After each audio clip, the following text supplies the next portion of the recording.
नमस्कार, मैं मृदानंद आप सभी का स्वागत करता हूं। दोस्तों, आज हम लोग प्राचीन भारतीय इतिहास के बारे में जो जानकारी प्राप्त कर रहे हैं, जिसमें कि हम लोग वेद, ब्राह्मण, पुराण, आरण्यक, उपनिषद ये सभी के बारे में हम लोग जानकारी प्राप्त कर चुके हैं।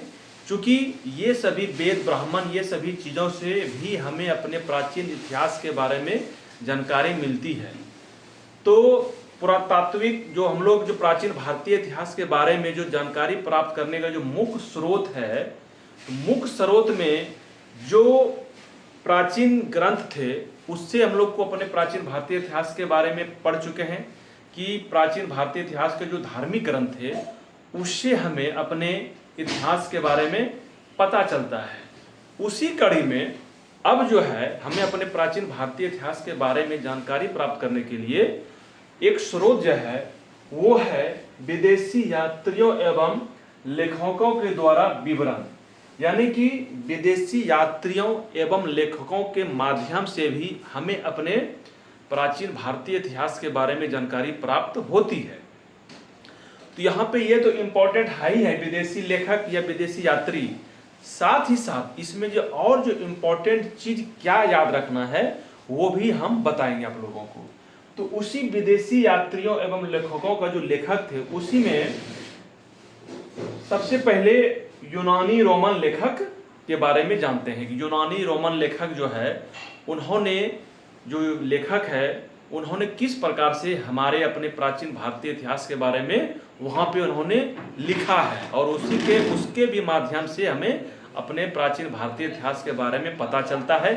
चूँकि ये जो हमें विदेशी जो लेखक थे, जो यात्री थे, ये अलग अलग शासक के शासन काल में अलग अलग समय पे आया और अलग अलग शासक के बारे में उस समय के राजनीतिक, सामाजिक जो भी है उस सभी के बारे में अपने अपने किताब में लिखा है। उसी में एक ये जो यूनानी रोमन लेखक का जो पढ़ेंगे उसमें सबसे पहले आता है हेरोडोटस। इसके बारे में आप लोग जानते ही होंगे, अगर नहीं जानते हैं तो हेरोडोटस को इतिहास का पिता कहा जाता है, जिसको कि फादर ऑफ हिस्ट्री।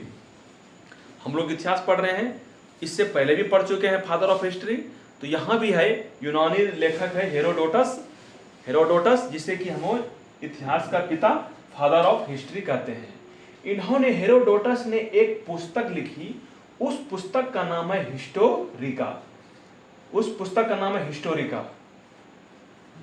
ठीक है, ये हिस्टोरिका नामक पुस्तक जो लिखी ये 5वीं शताब्दी ईसा पूर्व में हेरोडोटस ने, जिसे कि हम इसको इतिहास का पिता हम लोग बोलते हैं, फादर ऑफ हिस्ट्री बोलते हैं। इन्होंने एक पुस्तक की रचना की जिसके कि हमें ये हिस्टोरिका नामक इन्होंने पुस्तक की रचना की, जो कि 5वीं शताब्दी ईसा पूर्व में हेरोडोटस ने हिस्टोरिका नामक पुस्तक लिखी। और इस हिस्टोरिका में जो हमारे जो प्राचीन भारतीय इतिहास के बारे में जानकारी मिलती है, तो हिस्टोरिका में हेरोडोटस के द्वारा जो हिस्टोरिका लिखा गया है, इस हिस्टोरिका में भारत और फारस के बीच संबंध, ये जो फारस है अभी वर्तमान में इस फारस को ईरान कहते हैं, ईरान देश है ना, तो भारत और ईरान अभी के वर्तमान में, और उस समय ईरान को फारस कहा जाता है। ठीक है, तो भारत और फारस के बीच का जो संबंध है वो हिस्टोरिका में बताया गया है। क्योंकि आज ना हम लोग देखते हैं कि विदेशी जो संबंध है, ठीक है ना, वो आज हम लोग देखते हैं कि हमारे प्रधानमंत्री जी अमेरिका गए, हमारे प्रधानमंत्री जी ईरान गए, हमारे प्रधानमंत्री जी श्रीलंका गए या विदेश का दौरा करते हैं। तो उस समय आज से कई वर्ष, 1000 वर्ष पहले, कई 100 साल पहले जो है प्राचीन भारतीय इतिहास में भी हमारा जो है विदेशों से संबंध था। ये सभी हम लोग पढ़ेंगे। ठीक है, तो हमारा जो विदेशों से संबंध था वो जो चीज है, तो उस विदेशों का साथ जो भारत और फारस के बीच में जो संबंध था, उससे जो व्यापार होता था, तो भारत और फारस के बीच में जो कि वर्तमान में ईरान है, इसका वर्णन, भारत और फारस के बीच का जो संबंध का जो वर्णन है हेरोडोटस ने हिस्टोरिका में किया है। और ये हिस्टोरिका की जो इन्होंने रचना की है हेरोडोटस ने 5वीं शताब्दी ईसा पूर्व, ठीक है, ईसा पूर्व और ईसवी के बारे में आप लोग भली भांति परिचित होंगे, जानते होंगे ईसा पूर्व क्या है और ईसवी क्या है। अगर नहीं जानते होंगे तो इसका एक अच्छी तरीके से आप लोग कमेंट में बताइए, कमेंट में, कि इसका भी पूरा डिटेल से एक जानकारी दे देते हैं ईसा पूर्व और ईसवी के बीच में क्या अंतर है। तो यहाँ पे याद रखना है 5वीं शताब्दी ईसा पूर्व। चूंकि आगे हम लोग और इसके बारे में, ये जो ईसा पूर्व और ईसवी के बारे में जानेंगे, तो यहाँ पे ईसा पूर्व याद रखना है। 5वीं शताब्दी ईसा पूर्व में हेरोडोटस ने भारत और फारस के बीच का चर्चा किया है हिस्टोरिका में। ठीक है, दिखाई दे रहा है आप लोग को। अब जो अगला जो आता है लेखक मेगास्थनीज, इसके ये बहुत ही इंपॉर्टेंट है। ये जो मेगास्थनीज है ये VVI है। ये तो एग्जाम में कई बार पूछा भी गया है। तो ये जो मेगास्थनीज है, ये मेगास्थनीज जो है, ये राजदूत जो अभी भी राजदूत की नियुक्ति होती है हमारे भारत सरकार के द्वारा, हमारे देश में किसी और देश के राजदूत रहते हैं और हमारे देश के राजदूत और कई देशों में हैं, तो अभी भी है। और ये राजदूत समझिए कि अभी भी वही चीज का अनुपालन हो रहा है जो कि हमारे प्राचीन इतिहास में ये हुआ करता था राजदूत के बारे में। तो ये जो मेगास्थनीज थे, ये सेल्यूकस निकेटर के राजदूत थे, ठीक है ना। ये जो यूनानी थे, सेल्यूकस निकेटर, यूनान के रहने वाले सेल्यूकस निकेटर राजा थे, इनके राजदूत कौन थे? मेगास्थनीज। और ये मेगास्थनीज किसके शासन काल में राजदूत बनकर आए थे? उस समय चंद्रगुप्त मौर्य का शासन, चंद्रगुप्त मौर्य के शासन के समय मेगास्थनीज राजदूत बनकर हमारा देश भारत आया। और ये किसका राजदूत था? ये सेल्यूकस निकेटर के राजदूत थे। ये भी क्वेश्चन देखिए, तीनों क्वेश्चन, और ये इंडिका। तो ये जो मेगास्थनीज थे, ये सेल्यूकस निकेटर के राजदूत थे और सेल्यूकस निकेटर के द्वारा नियुक्त किया गया ये राजदूत थे, यूनान के सेल्यूकस निकेटर। और ये हमारे देश भारत में जो राजदूत बन के आए, उस समय हमारे भारत में चंद्रगुप्त मौर्य की शासन था, ठीक है। तो मेगास्थनीज किसके दरबार में आए? चंद्रगुप्त मौर्य के दरबार में आए। इन्होंने एक पुस्तक की रचना की, मेगास्थनीज ने एक पुस्तक की रचना की, एक किताब लिखा। उस किताब का नाम है इंडिका। इस मेगास्थनीज के द्वारा एक किताब लिखा गया जिसका नाम है इंडिका। और ये इंडिका में जो है, इंडिका में इन्होंने मौर्य जो है,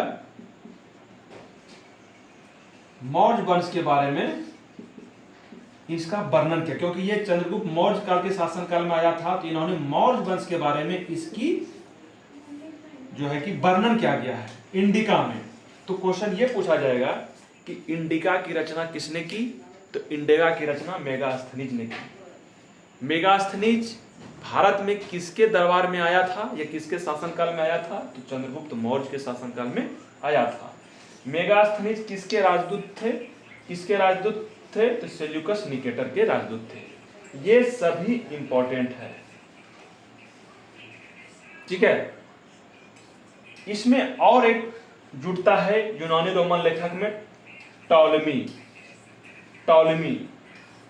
इसकी पुस्तक है भारत का भूगोल। इन्होंने पुस्तक की रचना की टॉलेमी के द्वारा। उस पुस्तक का नाम है भारत का भूगोल, ठीक है, भारत का भूगोल, ठीक है। तो ये भारत का भूगोल की जो रचना की इन्होंने,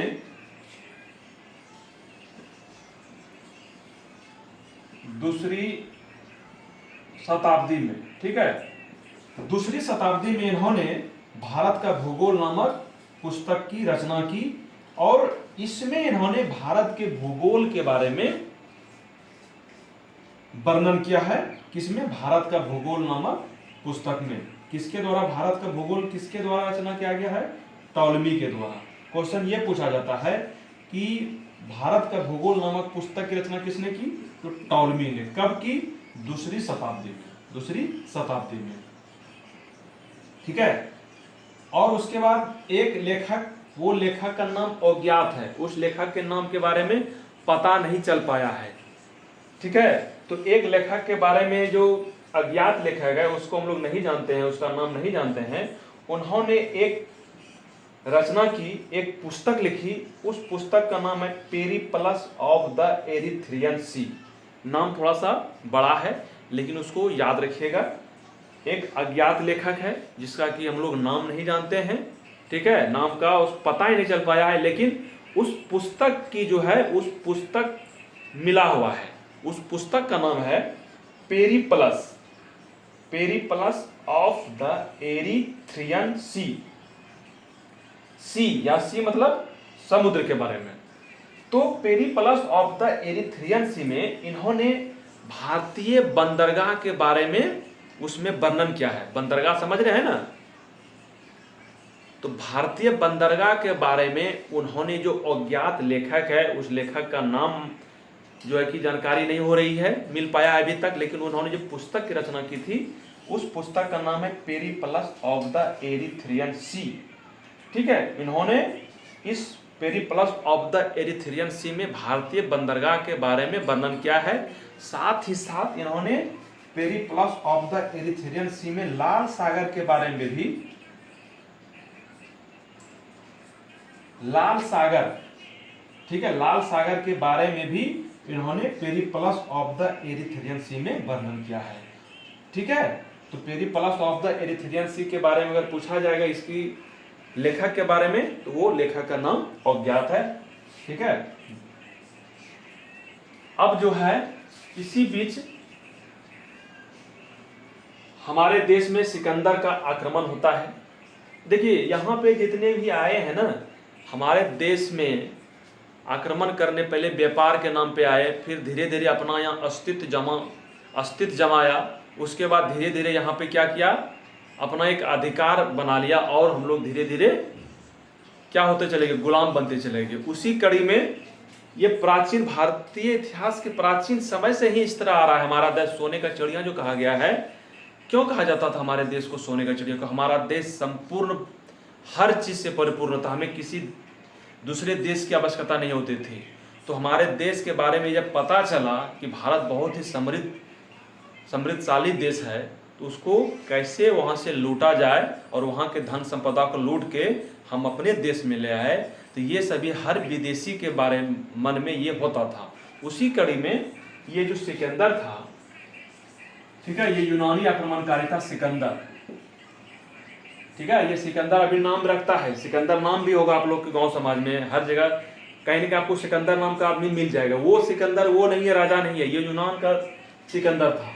ठीक है, इन्होंने हमारे देश पे आक्रमण किया, तो ये तो हम लोग बाद में पढ़ेंगे अभी। ठीक है, लेकिन फिलहाल जो सिकंदर का जो आक्रमण हुआ, तो इसके साथ जो आने वाला जो लेखक था, चूंकि देखिए कोई भी राजा जब कहीं भी, जब मान लीजिए कि हमारे देश के प्रधानमंत्री ही हैं, तो उसके सचिव होते हैं, उसके हर चीज़ का सेक्रेटरी होते हैं, तो प्रशासन होते हैं, तो वो उनका साथ कैबिनेट साथ लेके चलते हैं। तो ये भी सिकंदर के साथ जो आने वाले लेखक थे, उसमें एक था निरियाकस, दूसरा था ऑनेसिक्रेटस, और तीसरा था अरिस्टोबुलस। नाम थोड़ा सा हार्ड है, लेकिन क्या कीजिएगा, याद तो रखना पड़ेगा, क्योंकि एग्जाम में यही पूछा जाता है इनमें से कौन सा लेखक सिकंदर के साथ आया था। तो इसमें तीनों का नाम रखना, निरियाकस, ऑनेसिक्रेटस, अरिस्टोबुलस। ठीक है, ये याद रखना है। ये सिकंदर के साथ लेखक था। इन्होंने भी, ये जो लेखक थे, इन्होंने भी अपने अपने इनकी पुस्तक के बारे में मालूम, ये पुस्तक का पता नहीं चल पाया कि किस पुस्तक में इन्होंने कौन कौन सी रचना की, लेकिन हाँ इन्होंने भी रचना की है, हमारे देश भारत के बारे में वर्णन किया है। ठीक है, ये डिटेल से आगे पढ़ेंगे, लेकिन यही तीनों लेखक थे। ज्यादातर क्वेश्चन यही पूछा जाता है कि सिकंदर के साथ, जब सिकंदर ने भारत पर आक्रमण किया था, तो सिकंदर के साथ आने वाले लेखक कौन कौन थे? निरियाकस, ऑनेसिक्रेटस, अरिस्टोबुलस। नेक्स्ट देखिए उसी कड़ी में एक और आते हैं, ठीक है, राजदूत बनके हमारे देश में, उसका नाम है डाइमेकस। क्या नाम है? डाइमेकस। ये जो डाइमेकस है ये सीरियन नरेश, यानी सीरियन नरेश का मतलब हो गया सीरिया के राजा, ठीक है। सीरिया नरेश मतलब सीरिया, अभी जो सीरिया है देश, उसको जैसे हमारे देश के भारतीय नागरिक, भारत के रहने वाले को भारतीय नागरिक बोलते हैं, उसी प्रकार सीरिया के रहने वाले को सीरियन बोला जाता है, रूस के रशियन बोला जाता है। तो सीरिया का नरेश थे, सीरिया के जो नरेश है उसका नाम था आंतियोकस। तो यही सीरिया नरेश आंतियोकस के द्वारा राजदूत की नियुक्ति की गई थी हमारे देश में। उस राजदूत का नाम था डाइमेकस, ठीक है। और ये राजदूत की नियुक्ति जो किसके दरबार में, यानी कि उस समय हमारे देश में किसका शासन था? बिंदुसार का शासन था, ठीक है। मगध साम्राज्य का जो हम लोग पढ़ेंगे, मगध साम्राज्य, वहां पे हम लोग बिंदुसार, अशोक, ठीक है, ये सभी के बारे में पढ़ेंगे। तो फिलहाल ये याद रखना, ये जो डाइमेकस था ये सीरियन नरेश आंतियोकस का राजदूत था और ये बिंदुसार के दरबार में आया था। और इन्होंने जो विवरण लिखा है वो मौर्य युग के बारे में लिखा है, ठीक है। यहाँ पे जो इंडिका की भी रचना की थी ये, ठीक है ना। तो इन्होंने मध्य प्रदेश के बारे में, वहाँ के मध्य प्रदेश के बारे में जो भी इंडिका की रचना से पता, मध्य प्रदेश के बारे में, वहाँ की जनता का, राजनीतिक से सभी चीज भी इंडिका में वर्णन है। और ये जो डाइमेकस है जो कि बिंदुसार के राज दरबार में आया हुआ था राजदूत बन के, इन्होंने इसका जो विवरण है, इन्होंने विवरण में मौर्य युग के बारे में, हमारे देश में जो मौर्य युग था, मौर्य शासन था, मौर्य काल था, उसके बारे में डाइमेकस ने वर्णन किया है। इसी कड़ी में और देखिए एक राजदूत आता है डायनोनिसियस। डायनोनिसियस, डायनोनिसियस, यहाँ है डाइमेकस, यहाँ डायनोनिसियस। ये जो डायनोनिसियस थे ये मिस्र नरेश, डाइमेकस सीरियन नरेश और ये डायनोनिसियस ये मिस्र नरेश, मिस्र के राजा का ये राजदूत था जिसका नाम था टॉलमी फिलेडेल्फस। क्या नाम था? नाम थोड़ा सा याद रखिएगा, टॉलमी फिलेडेल्फस। ये मिस्र नरेश का राजदूत था, ठीक है। मिस्र नरेश का नाम था टॉलमी फिलेडेल्फस। जिस प्रकार सीरियन नरेश का नाम था आंतियोकस, इसका राजदूत था डाइमेकस, उसी प्रकार मिस्र को, उसमें मिस्र के राजा का नाम था टॉलमी फिलेडेल्फस और इसका राजदूत था डायनोनिसियस, ठीक है। ये जो आया था ये अशोक के राज दरबार में आया था। उस समय अशोक जो हमारे महान थे, अशोक के समय में आया हुआ था डायनोनिसियस। तो ये क्वेश्चन पूछा जाएगा कि डायनोनिसियस किसके राज दरबार में आया था, किसके दरबार में, उस समय हमारे देश में किसका शासन था? तो अशोक के शासनकाल में डायनोनिसियस आया था, बिंदुसार के शासनकाल में डाइमेकस आया था और चंद्रगुप्त मौर्य के शासनकाल में मेगास्थनीज आया था, ठीक है। तो ये थोड़ा सा आप लोग को उसको थोड़ा सा समझ के माइंड में यहाँ पे कंफ्यूज नहीं कीजिएगा, जो हम बता रहे हैं उसी प्रकार से याद रखना है, ठीक है ना। अब देखिए इसी कड़ी में एक और आते हैं लेखक जिसका नाम है प्लिनी, जिसका नाम है प्लिनी। इनकी पुस्तक है एक नेचुरल हिस्ट्री या नेचुरल हिस्टोरिका। ये जो प्लिनी है एक लेखक है, ठीक है। इनकी पुस्तक है नेचुरल हिस्ट्री। तो इन्होंने नेचुरल हिस्ट्री जो प्रथम शताब्दी में, यहाँ देखिए एक यहाँ भारत का भूगोल जो है दूसरी शताब्दी में और हिस्टोरिका 5वीं शताब्दी ईसा पूर्व में, यहाँ ईसा पूर्व नहीं है, दूसरी शताब्दी में है और ये प्रथम शताब्दी में प्लिनी ने नेचुरल हिस्ट्री का रचना की है, ठीक है। नेचुरल हिस्ट्री का मतलब हो गया, नेचुरल का मतलब ये होगा नेचुरल, प्राकृतिक। तो उसमें इन्होंने जो प्लिनी ने वर्णन किया है अपने पुस्तक नेचुरल हिस्ट्री में, भारतीय इंडियन पशुओं के बारे में, पेड़ पौधों के बारे में, खनिज पदार्थों के बारे में वर्णन किया है प्लिनी ने नेचुरल हिस्टोरिका नामक अपनी पुस्तक में। किसका विवरण किया है? प्राकृतिक, नेचुरल मतलब प्राकृतिक होता है, भारतीय पशुओं, पेड़ पौधों और खनिज पदार्थों के बारे में वर्णन किया है। साथ ही साथ भारत एवं इटली के बीच व्यापारिक संबंध का भी उन्होंने विवरण दिया गया है।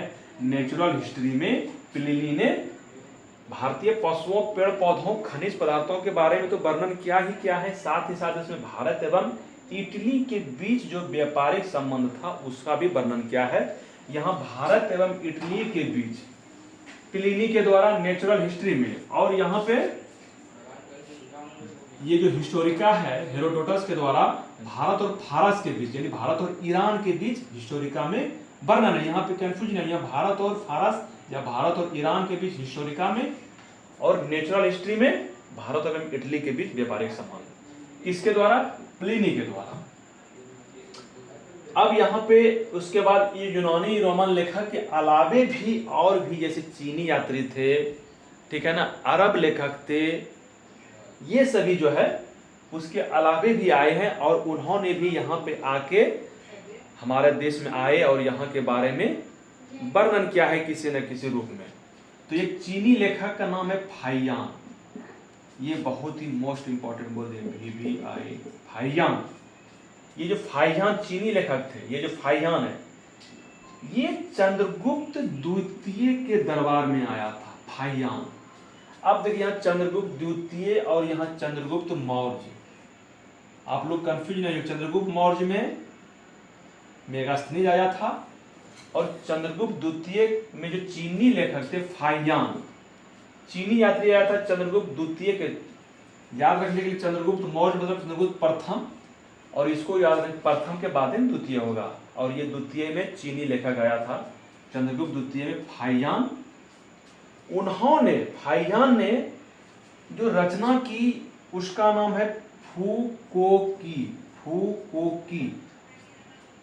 फाहियान के द्वारा जो रचना किया गया था फुकोकी, इन्होंने फुकोकी एक पुस्तक है उसकी रचना की है फाहियान ने। फुकोकी इसकी रचना की है फाहियान ने, जिसमें उन्होंने विवरण किया है फुकोकी में गुप्त काल की जानकारी, ठीक है। आगे पढ़ेंगे गुप्त काल के बारे में, हम लोग पढ़ेंगे तो वही गुप्त काल के बारे में जानकारी मिलती है फाहियान के द्वारा जो रचना की थी फुकोकी। ये भी क्वेश्चन पूछा जाता है कि फुकोकी रचना इनमें से किसने की? फाहियान दे देगा, ह्वेनसांग दे देगा, या इधर यूनानी रोमन लेखक दे देगा। हम लोग ह्वेनसांग के बारे में भी पढ़ेंगे इसके नेक्स्ट क्लास में। और अभी भी चीनी लेखक है, ठीक है ना, तिब्बती लेखक है और अरबियन लेखक है, वो सभी भी हम लोग अगले पार्ट में पढ़ेंगे जो कि लेखक के बारे में। और विदेशी यात्री जो विदेशी है ना, तो ये जो फाहियान के द्वारा चंद्रगुप्त द्वितीय के राज दरबार में आया था और इन्होंने गुप्त काल के बारे में जानकारी मिलती है। साथ ही साथ मध्य प्रदेश के समाज एवं संस्कृति के बारे में भी जानकारी प्राप्त होती है फाहियान के। फुकोकी नाम मस्त नाम है, फुकोकी। ह्वेनसांग का सीयूकी, ये भी हम लोग पढ़ेंगे आगे क्लास में। ह्वेनसांग का भी सीयूकी, इसका है फाहियान का फुकोकी। ये भारत में लगभग 14 वर्ष तक रहा है। फाहियान जो है भारत में कितने वर्ष तक रहा? 14 वर्ष तक रहा। भारत के बारे में जाना, यहाँ पे बौद्ध ये सब आए थे। फाहियान जो है ना मुख्यतः बौद्ध धर्म के बारे में जानने के लिए, बौद्ध धर्म के बारे में उसका प्रचार प्रसार। बौद्ध धर्म पहले यहाँ हमारे बौद्ध धर्म यहीं के थे, गौतम बुद्ध, ठीक है। तो बौद्ध धर्म के बारे में अशोक ने उस समय जैसे शासक था, सब ने अपने अपने स्तर पे प्रचार प्रसार किया, तो उसी बौद्ध धर्म के बारे में जानकारी प्राप्त करने के लिए फाहियान भारत आया हुआ था। और उस सब के अलावे भी इन्होंने उसमें वर्णन तो किया ही क्या है बौद्ध धर्म के बारे में, साथ ही साथ गुप्त काल के बारे में जानकारी मिलती है।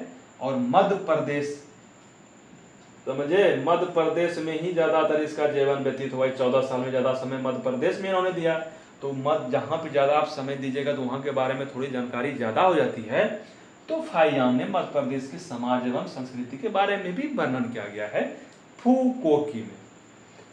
तो ये था आज विदेशी यात्रियों एवं लेखकों के द्वारा जो हमारे प्राचीन भारतीय इतिहास के बारे में जानकारी मिलती है, इसमें एक क्लास और होगा विदेशी यात्रियों में, लेखकों में, उसको हम लोग अगले दिन पढ़ेंगे। तब तक आप लोग ये याद रखना है, रचना और उसका राजदूत किसके दरबार में आया हुआ था और किसके राजदूत थे। क्वेश्चन ये पूछा जाता है, ठीक है, ये नहीं पूछा जाता कि विदेशी यात्रियों का नाम लिखिए, क्या उन्होंने रचना की और किसके दरबार में आया, ये क्वेश्चन पूछा जाता है। तो सभी आपके सामने उपलब्ध है, इसको आप लोग पढ़िए। और पढ़ने का तरीका, किताब किसी भी बुक में ये सभी चीज़ दिया हो, चाहे लूसेंट ही क्यों नहीं हो, तो पढ़ने का तरीका होना चाहिए। तो इसी तरह पढ़ा जाता है। पढ़ने का तरीका अगर सीख लीजिएगा ना, तो फिर पढ़ने में मज़ा आएगा। एक बार जब हम पढ़ा दिए इसको, ये सभी चीज़ लूसेंट में भी है, लेकिन उसको पढ़ने का कैसे इसको पढ़ा जाए, उसको किस प्रकार से याद रखेंगे, इसमें पुस्तक का राज रखेंगे याद, कि राजदूत का नाम याद रखेंगे, कि दरबार का नाम रखेंगे याद, किसका नाम याद रखेंगे, ये स्टूडेंट कंफ्यूज हो जाता है। यहाँ पे तो हम सब चीज़ बता दिए हैं, क्या क्या इंपॉर्टेंट है, किसको किसको याद रखना है, और ये सभी लेखक कहाँ से आए थे। ठीक, तो अब नेक्स्ट क्लास में हम लोग पढ़ेंगे अगला। तब तक आप लोग पढ़ते रहिए। धन्यवाद।